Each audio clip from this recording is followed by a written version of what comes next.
programang ito ay rated SPG. Striktong patnubay at gabay ng magulang ang kailangan. Maaaring may masiselang tema, lengguwahe, karahasan, sexual, horror o droga na hindi angkop sa... Kung hindi humingi tulong anak natin, hindi kita tutulungan. Anong gusto mo? Invest sa airport? Sa prostitute tayo diretso? Nagtatalo nga itong si Moira at Carlos dahil sa galit ni Moira na kung bakit nag-doorbell pa daw itong si Carlos at hindi na lamang daw siya pumasok diretso sa hotel ni Moira dahil may susi naman pala siyang dala. At dito nga na sinabi ni Carlos kay Moira na wag daw siya daanin sa pang-aasar dito ni Moira. Baka hindi sa airport ang tungo dito ni Moira kundi sa presinto. At dito nga na tila hindi pa rin nagpapatinag itong si Moira kay Carlos. At dapat ba daw na magpapasalamat siya dito kay Carlos dahil sa tutulungan siya nito. At sumagot ito si Carlos na kung hindi na humihingi ng tulong ang kanilang anak na si Zoe ay hindi daw niya tutulungan itong si Moira.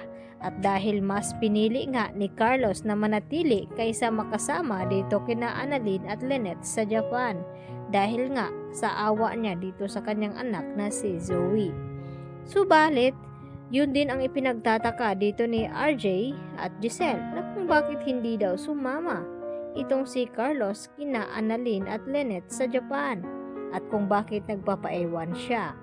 At yun nga, nakahanap nga agad ng alibay itong si Carlos na may mahalaga daw siyang pasyente na aasikasuhin at susunod na lamang daw siya dito kina Lynette at Annalyn.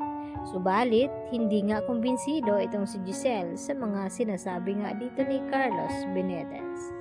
Samantala, unti-unti na nga ang nagtatagumpay itong si Eric na isabotahe itong Apex Hospital dahil abala daw itong si Giselle at RJ sa inaasikasong kaso dito ni Moira.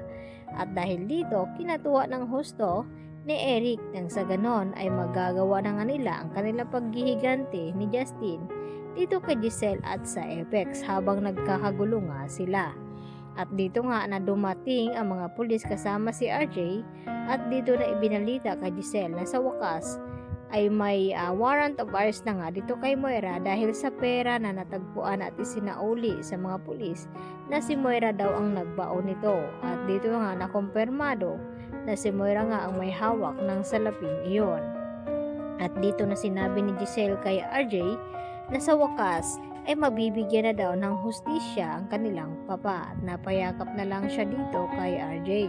At hindi na nga nag-aksaya itong mga ito at sinabi ni Giselle na arrested here. Ito nga si Moira ang tinutukoy nito. Subalit nang makarating na nga sa hotel ni Moira ay nadatna ng mga pulis na wala na nga siya roon.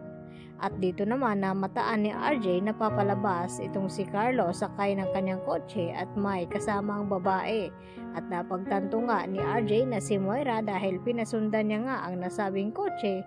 At dito nagulat itong si Carlos na kung bakit kasama ni Carlos itong si Moira. At hindi na napigilan ni RJ ang kanyang sarili. At dito na nilapitan si Carlos at sinaktan at sakto din na dumating itong si Zoe at inawat itong si RJ dahil sa galit nga ni RJ na kung bakit tinutulungan niya ang isang kriminal na makatakas at ito na nga si Moira.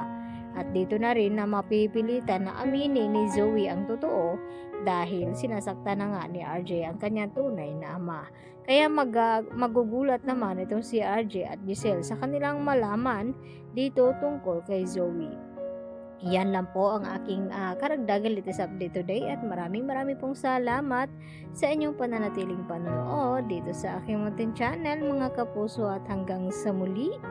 At huwag niyo pong kalimutan i-like at i-subscribe ang channel na ito.